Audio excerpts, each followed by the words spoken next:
Sa simple pagtulong mo, mayroong buhay na naisasalba, mayroong pamilyang umaangat. The Senate is now constituted. At ito ang mismong Chinese Coast Guard na Napakinggan ni PBBM. 6 na milyong balotang gagamitin. Sa A to Z, kumpleto tayo.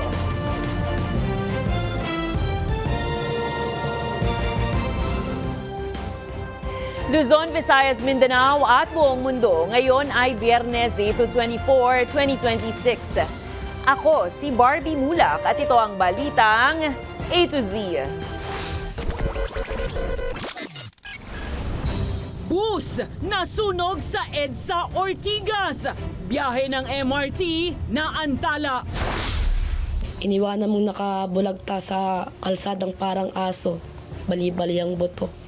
Pamilya ng jeepney driver na nasawi sa hit and run sa Commonwealth Avenue, Quezon City, humihingi ng hustisya. Pabuyang kalahating milyong piso inalaan para sa ikahuhuli ng suspect.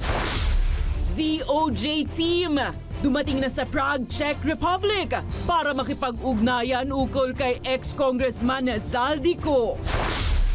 Mga nagtatapon ng basura kung saan-saan at mga pasaway sa illegal parking. Huhulihin na sa pamamagitan ng CCTV cameras ng MMDA. Sa kakaiba, amazing na bagong photos mula sa outer space, ipinasilip ng NASA. At sa showbiz, Michael Jackson biopic, may mixed reviews, pero patok sa takilya. Magandang gabi, pambungad sa ating newscast. Magdadalawang linggo na pero hindi pa rin natutukoy ang suspect sa hit and run incident sa Commonwealth Avenue, Quezon City kung saan nasawi ang biktimang jeepney driver. Humihingi ngayon ng tulong ang Quezon City Police District sa mga motoristang posibleng nahagip ng kanilang dashcam ang suspect o sasakyang sangkot sa insidente. Ang balitang A to Z ni Kim Salinas. Dapat ako nauna dahil ako po yung may sakit. Tapos ngayon, andiyan siya sa kabaong na ako, siya pa yung nauna kay sa akin. Ito ang hinagpis ng ina matapos masawi ang kanyang 21 anyos na panganay na isang jeepney driver. Biktima ng hit and run ang kanyang anak na si Clint Mar Padrid sa Commonwealth Avenue sa Quezon City noong madaling araw ng April 13. Nasiraan ang minamaneho niyang jeep dahilan para ayusin ito sa gilid ng kalsada. Pero sa hindi inaasahang insidente, nabangga siya ng isang paparating na sasakyan. Parang iniwan lang po siya ng parang hayop. Pagkatapos wala man rin siyang awa, nabalikan man lang niyang anak ko para tulungan. Kung halimbawa man na disgrasya niya, mahirap po talaga. Hindi ko alam, sir, kung paano po ako mag-adjust o magsimula na wala na po yung anak mo. Hindi pa nakikilala ang salarin at kung anong sasakyan ang nakabangga. Nagtungo ang balitang A to Z team sa burol ng biktima sa kanilang tahanan na halos magdadalawang linggo na. Naulila ni Clint ang kanyang kinakasama at isang maliit na anak. Sobrang pahirapan po talaga. Kasi magdadalawang linggo na pong patay si Clint, wala pa rin po talagang balita. Nagmamakaawa kami sa'yo, sumuko ka na. Kasi kawawa naman yung asawa ko eh. Iniwanan mong nakabulagta sa kalsadang parang aso, bali-bali ang buto. Humingi na sila ng tulong mula sa tanggapan ni Senator Raffy Tulfo na nag-alok ng 500,000 pisong pabuya sa sinumang makapagtuturo sa salarin. Nag-aayos po ng naplat na gulong. Isang tornilyo na nga lang po ang ihigpitan, pauwi na po si Clint eh. Ayun po, nabangga po. Bumuo na ng Special Investigation Team ang Quezon City Police District.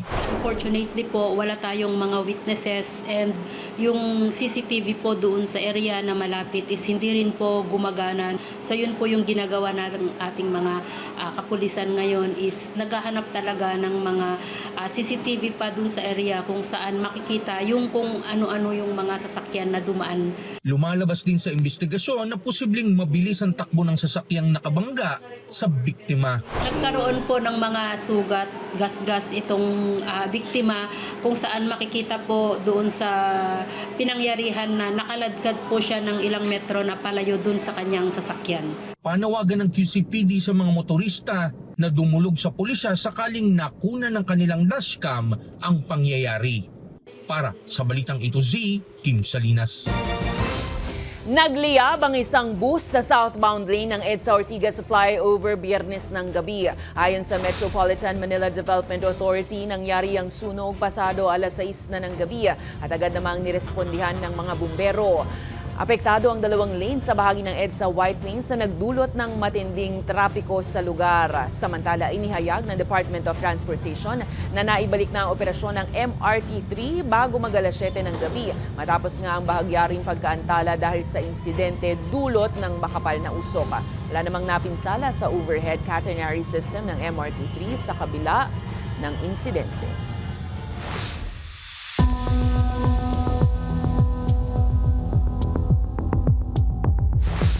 Dumating na sa Prague, Czech Republic sina Justice Secretary Frederick Vida para makipag-ugnayan sa mga otoridad kaugnay sa pagpapauwi kay ex-congressman Zaldico. Pero tila nagbago ang tono ng pamahalaan at dumistansya sa paggamit ng salitang arestado kaugnay sa sitwasyon ngayon ng kontrobersyal na dating mambabatas.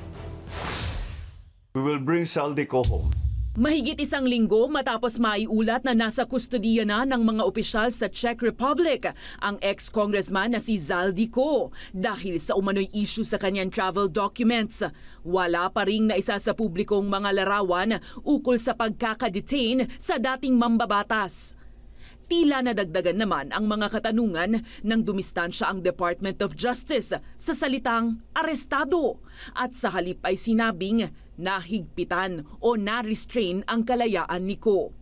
Sinabi kamakailan ng dating tagapagsalita ng Duterte administration na si Harry Roque na hindi umano totoong na-aresto si Ko.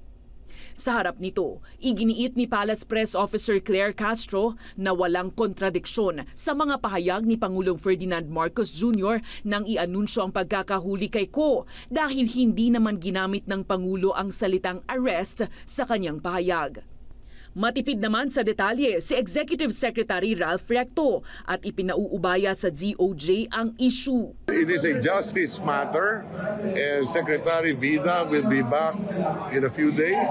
He will provide some clarification. Ngayong gabi lang ay lumapag na sa Prague ang delegasyon ng DOJ na inaasahang makikipagpulong sa Czech officials para sa pagpapauwi kay Ko. Pero wala pa ring timeline o kumpirmasyon kung mapapauwi nga ba si Ko upang harapin ang graft at malversation cases kaugnay ng flood control corruption. You'll have to ask him that. Wala pa akong update tungkol dyan. Rest assured na gagawin ng ating pamahalaan ang lahat ng dapat magawa para maibalik si Zaldico. Una nang hiniling ng ilang personalidad ang kaligtasan ni Ko, lalo't itinuro ng dating mambabatas si PBBM bilang umano'y ugat ng korupsyon sa infrastructure projects ng pamahalaan.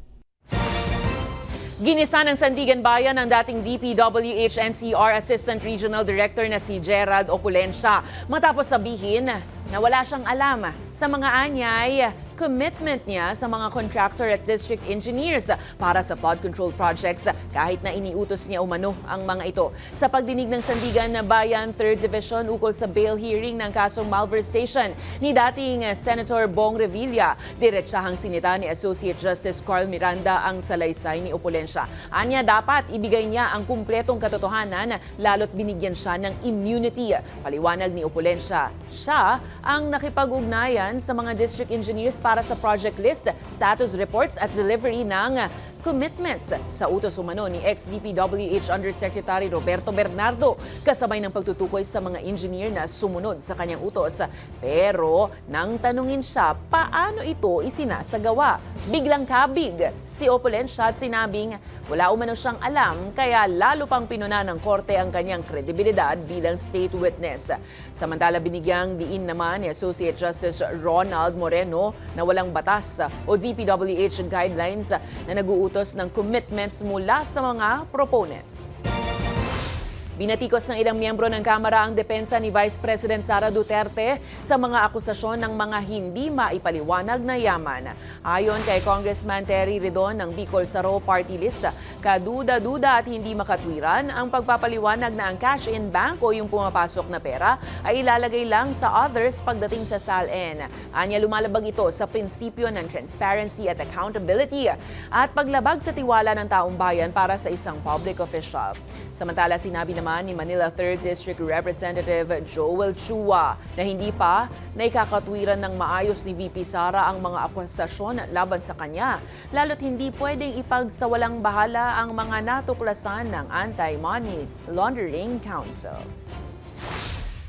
Whatever the Vice President and her legal team would say sa media, hindi naman po yan magiging basis namin for determination of probable cause. Numbers will speak for itself. Sa kanya, puro mga walang basihan, puro mga haka-haka. Etong pinipresenta sa kanya, ito siguro mas maganda sagutin niya. Paano hindi nagtutugma ang kanyang SALN at yung report ng AMLAC. Maliwanag pa sa sikat ng araw ang mga ipinipresentang numero hindi po nagtutugma.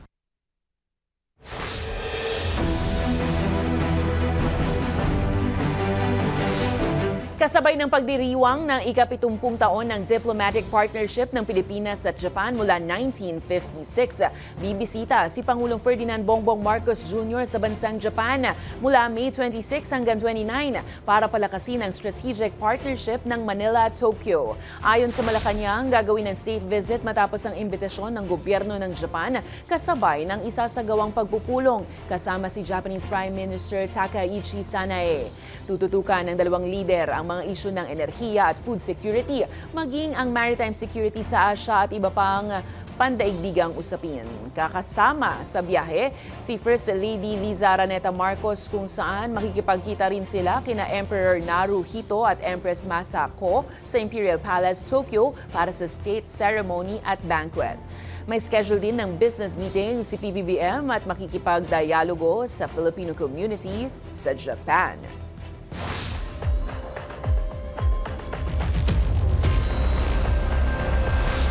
Ikinatuwa ng mga kaanak ng biktima at human rights groups ang pagkumpirma ng International Criminal Court sa mga kasong crimes against humanity ni dating Pangulong Rodrigo Roa Duterte. Dahil dito inaasahang lilitisin na ang dating Pangulo sa ICC Court. Ang balitang A to Z hatid ni Naomi Almohano.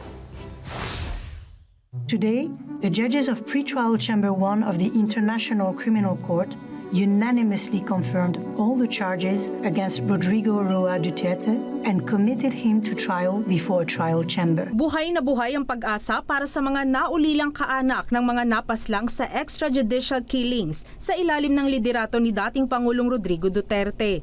Matapos ibasura ng International Criminal Court ang jurisdiction appeal at release bid ni Duterte, kinumpirma naman na ng korte nitong Huwebes ang mga kaso laban sa dating Pangulo. 3 counts ito ng murder at attempted murder, kabilang noong siya'y alkalde pa lang ng Davao hanggang sa naging Pangulo. Ayon sa grupong Rise Up for Life and Rights, malaking tagumpay kung maituturing nila ang pag-usad na ito sa kanilang laban tungo sa hustisya at pananagutan.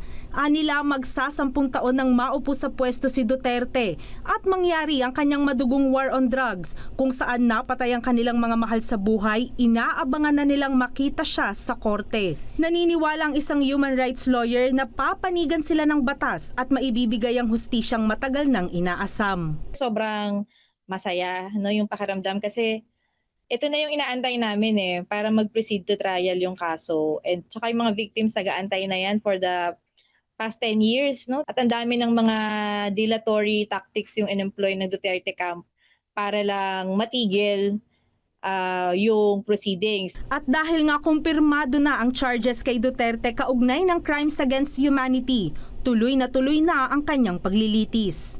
Confident kami kasi although mabagal, matagal yung nangyaring pag-aantay, screaming yung yung evidence against Duterte. Siya sa kanya mismo nanggaling sa mga late night press conferences niya, sa bibig niya mismo galing yung mga pagpatay, ipapatayin si ganito, yung mga drug addicts, patayin. Mataas din ang kumpiyansa nilang conviction ang dulo ng labang ito dahil anila, tiyak na mas marami pang biktima ang lalabas at makikisama sa laban. Simula pa lang to, mahabang proseso pa tong gagawin nating trial. The preparation for trial, just based on previous cases, takes anywhere from 6 months to 1.5 years. But having said that, we, as common legal representative of the victims, as representing the victims, we want the trial to start as soon as possible.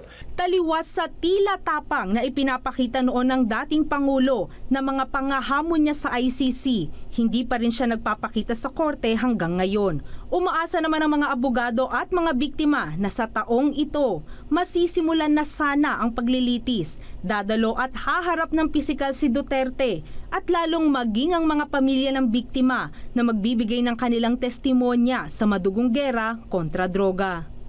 Para sa Balitang A to Z, Naomi Almojano. Aapela ang kampo ni dating Pangulong Rodrigo Roa Duterte kaugnay sa naging desisyon ng International Criminal Court sa mga kaso ng crimes against humanity at pagbasura sa lahat ng mga kahilingan at apela ng dating Pangulo. Ayon sa lead defense counsel ng dating Pangulo na si Attorney Nicholas Kaufman, hihingi sila ng pahintulot sa korte para questionin ang naging desisyon ng pre-trial chamber. Anya, ipinakita ng ICC ang kanilang ginagawang proseso laban sa dating presidente at hindi ito basta-basta pakakawalan para maipakitang may kabuluhan at kredibilidad anya ang ICC. Lalo't pinatawan ang Korte ng Sanctions ng Estados Unidos bunsod ng issue ng sexual misconduct laban kay Chief Prosecutor Karim Khan. Ginitri ni Kaufman na tila pinahihina umano ng ICC ang karapatan ng isang akusado para magkaroon ng maayos na paglilitis.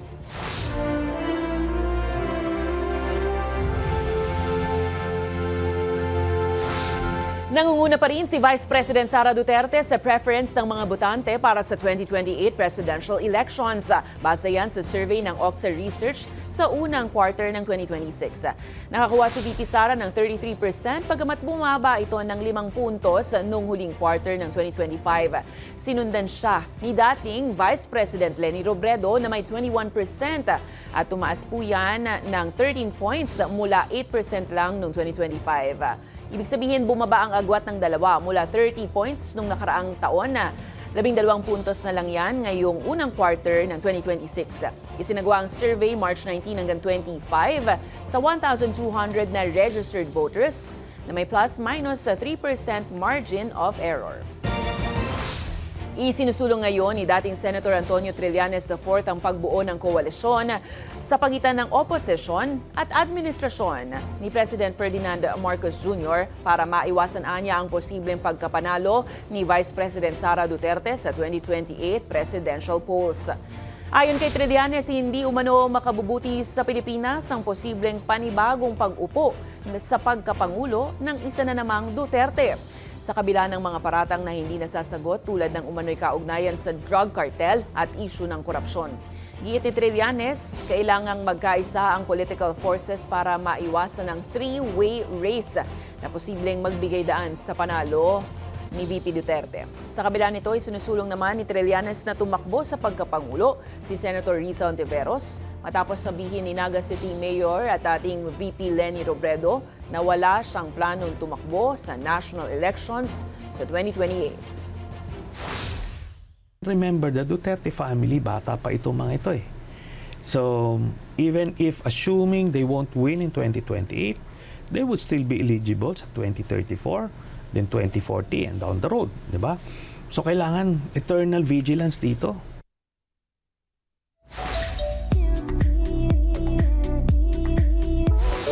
Ibinahagi ng actress-host na si Alexa Ilacad ang kanyang fun at memorable experience sa Coachella sa Indio, California sa USA. Sa Instagram, proud na finlex ni Alexa ang mga larawan na tinawag niyang Locked in My Core Memories habang ipinakita ang kanyang sweet at casual festival look with lace top at denim shorts. Kasama ni Alexa ang Pinoy girl group na Beanie at ilan pang stars tulad ni na AC Bonifacio, Darren Espanto at iba pa.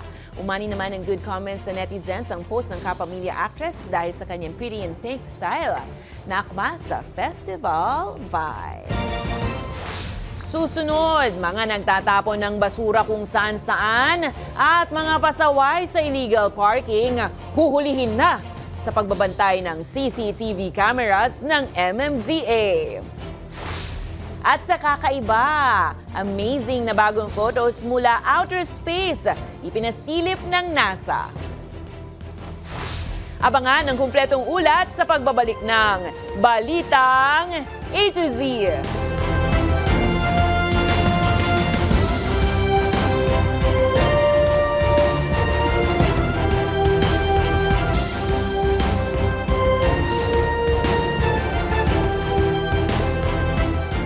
Nagsampa ng kaso ang National Bureau of Investigation laban sa asawa at anak ni dating Representative Mike Defensor dahil sa umano'y pagkakasangkot sa human trafficking.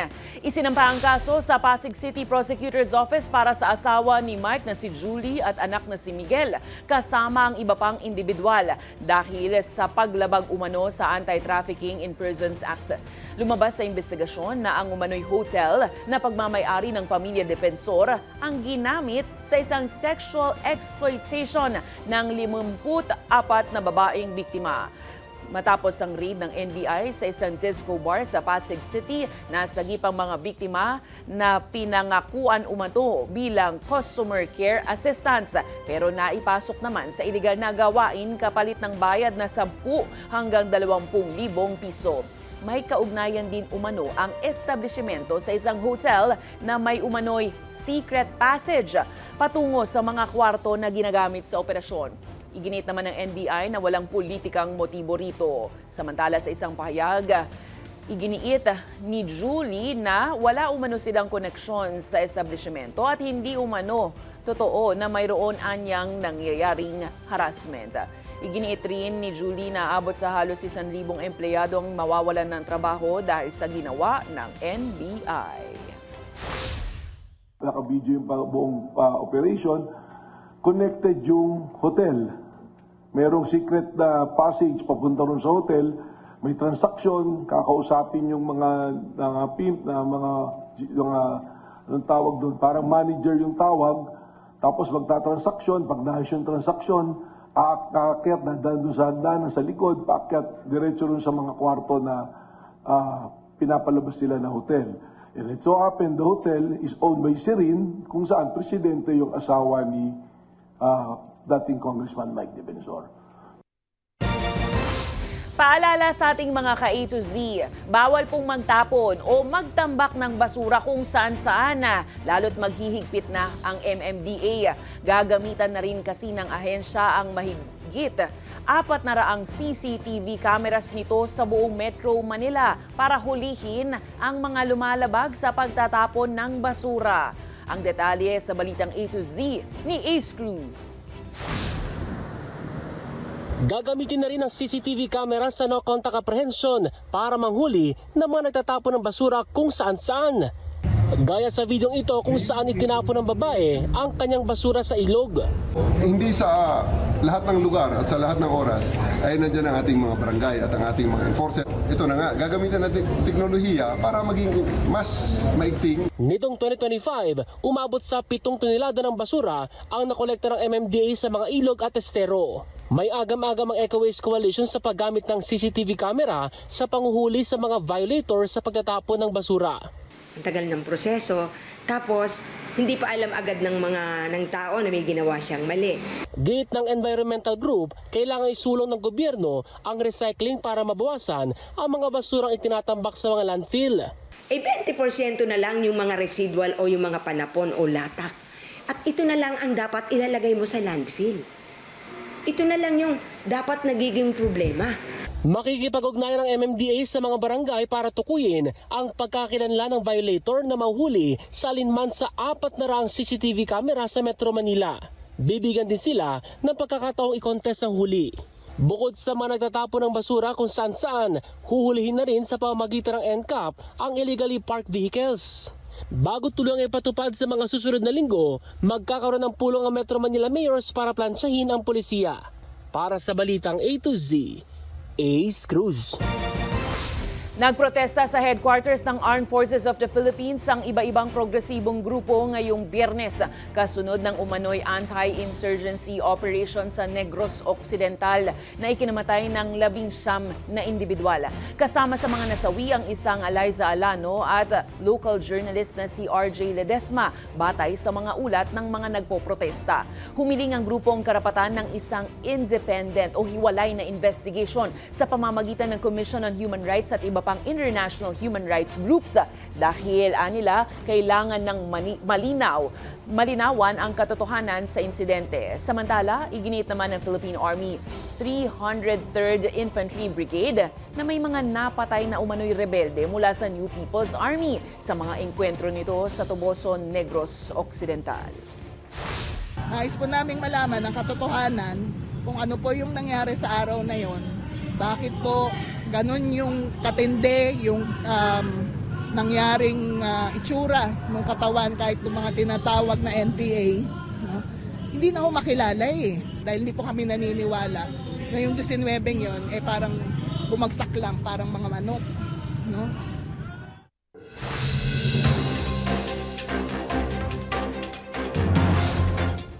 Nakakuha ang Anti-Money Laundering Council ng freeze order laban sa isa pang prominenteng mambabatas na iniuugnay sa anomalya sa flood control projects.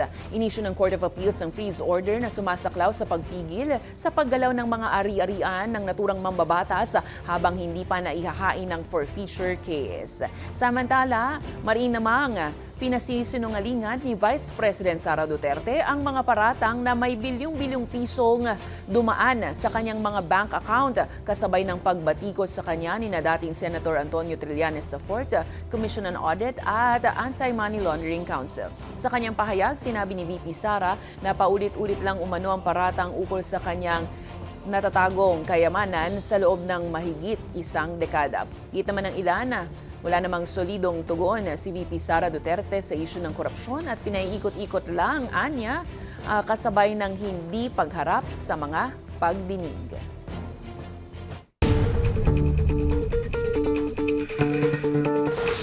Good news mga ka-A to Z, inaasahang muli ang panibagong bawas presyo sa produktong petrolyo sa susunod na linggo pero maaring mas maliit ito kumpara sa nakaraang 2 linggo. Batay sa mga unang araw ng trading, patuloy na bumaba ang presyo ng mga produktong petrolyo. Posibleng umabot sa 10 piso kada litro ang tapyas sa kada litro ng diesel, piso naman sa kada litro ng gasolina, habang halos 11 pesos ang rollback sa kada litro ng kerosene. Ayon sa Department of Energy, iba ang ginagamit nilang formula sa pagtukoy ng price adjustments kasunod ng Declaration ng State of National Emergency na ipinairal ng gobyerno maging ang nagpapatuloy na geopolitical tension sa Middle East. Umabot na sa 2,000 benepisaryo ang nabigyan ng fuel subsidy sa kasalukuyang DOTR payout para sa mga taxi driver na isinagawa sa LTO at LTFRB central offices. Pinangunahan ang pamamahagi ng subsidiya ni Transport Secretary Giovanni Lopez ngayong Biyernes kasama ang mga opisyal ng iba-ibang ahensya. Magpapatuloy naman ang payout buong araw ngayong Sabado sa Quezon City. Paalala muli ng ahensya, maaaring mag-claim mismo sa LTFRB Central Office ang mga kabilang sa opisyal na listahan habang ang mga hindi pa kabilang ay kailangan munang magtungo sa LTO Activity Center para sa verification at proseso ng pag-claim.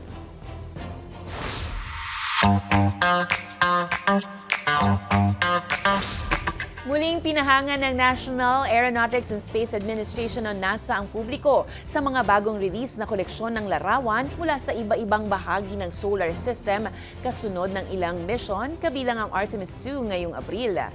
Kabilang sa mga kuhang imahe ang Moon, Earth at Sun na kinunan ng mga astronaut sa iba-ibang misyon na lalong nagpapakita ng kagandahan at lawak ng kalawakan.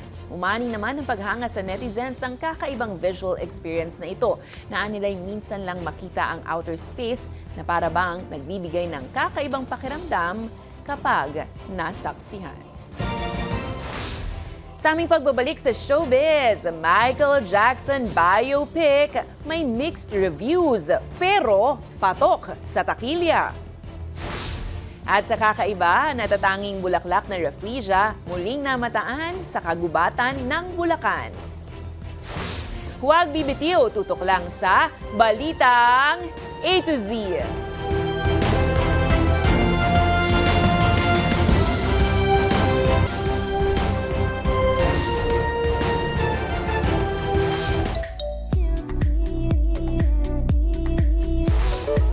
From King of Pop to Box Office King, tila nag-moonwalk nga sa takilya ang bagong labas na pelikula hango sa buhay ng nag-iisang King of Pop, Michael Jackson. Tumabo agad ang Michael movie ng mahigit $18 million sa opening day nito sa international box office. Inasahang ring papaldo pa ang pelikula ng $75 million sa Amerika at $80 million naman sa global markets ngayong opening weekend. Sa kabila ng mababang rating ng ilang movie critics dahil saan nila ay mababaw na pagkwento sa buhay ni MJ, ay bentang-benta naman sa fans at manonood ang pelikula na binalikan ang pinakasikat sa mga kanta ni MJ tulad ng Beat It at Thriller. Todo abang lahat sa acting debut ng mismong pamangkin ni MJ na si Jafar Jackson na binigyang buhay sa big screen ang mahalagang yugto sa karera ng kanyang uncle Michael. Sinundan ng pelikula ang mga pinagdaanan ni MJ bilang batang entertainer at lead singer ng kanilang family band na Jackson 5 hanggang sa tahakin ang solo career patungo sa pagiging the greatest entertainer of all time. Showing na rin po yan sa mga sinehan sa Pilipinas.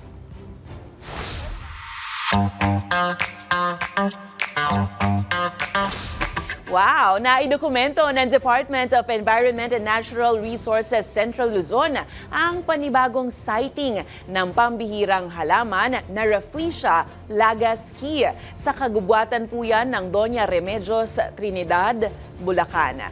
Nakita ang natatanging halaman sa isinagawang Forest Resources Assessment ng ahensya at ikalawang beses pa lang ito na dokumento sa Bulacan matapos ang unang sighting noong 2022 sa parehong lugar.